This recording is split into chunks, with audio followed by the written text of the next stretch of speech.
I am talking about something that a lot of businesses are dealing with, which is what happens when people are absent in the business and it causes issues, not potential issues, but actual issues in the business.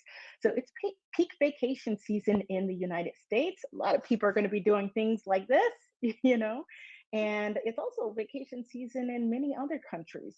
So, what happens when you or others in the business are absent? What sort of legal issues might come up in the various ways that they're absent? Last week, I talked to you about when a consultant, maybe an accountant, maybe a bookkeeper, maybe your marketing agency, maybe your lawyer, what happens when they go radio silent? Well, last week, I introduced you to a plan A, which is the ideal way of dealing with it, having a plan in advance. But let's say that you're already in it and you didn't have a plan A. What's the plan B?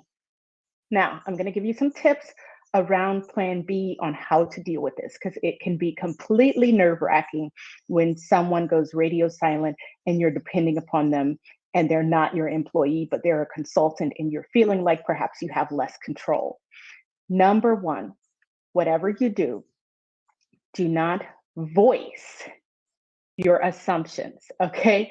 I'm not going to tell you not to make assumptions, right? I understand you're going to have all of these assumptions around what's going on and why they might not be showing up, but please do not voice those assumptions while they remain assumptions as opposed to facts. And the reason for this is you won't believe how many times I have seen people send out that long email or they fired off that nasty voicemail message, and it ended up being a totally understandable reason for why the person went radio silent.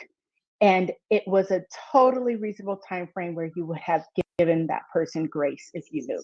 In other words, don't burn the bridge until you have a little more facts on why you want to do it, okay? And whether it's justified in that particular instance.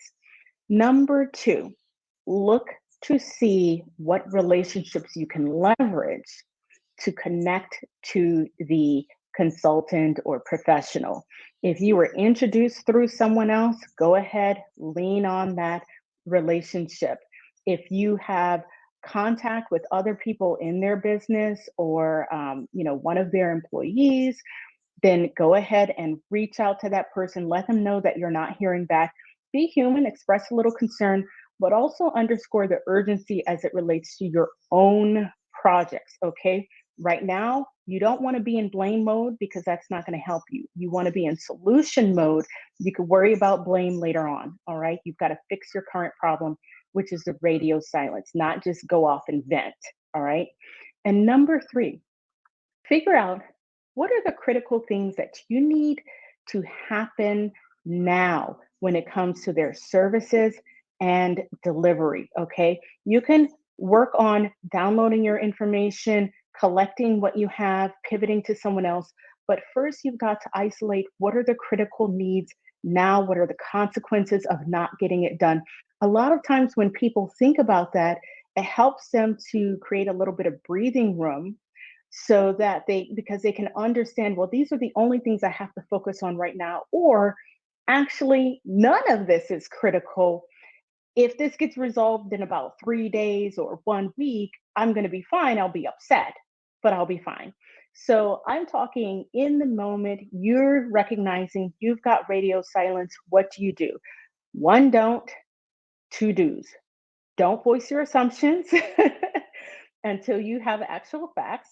Number two, leverage the relationships you do have to that person. And number three, isolate the most critical items that you actually need to get done so that you can focus on that part of it.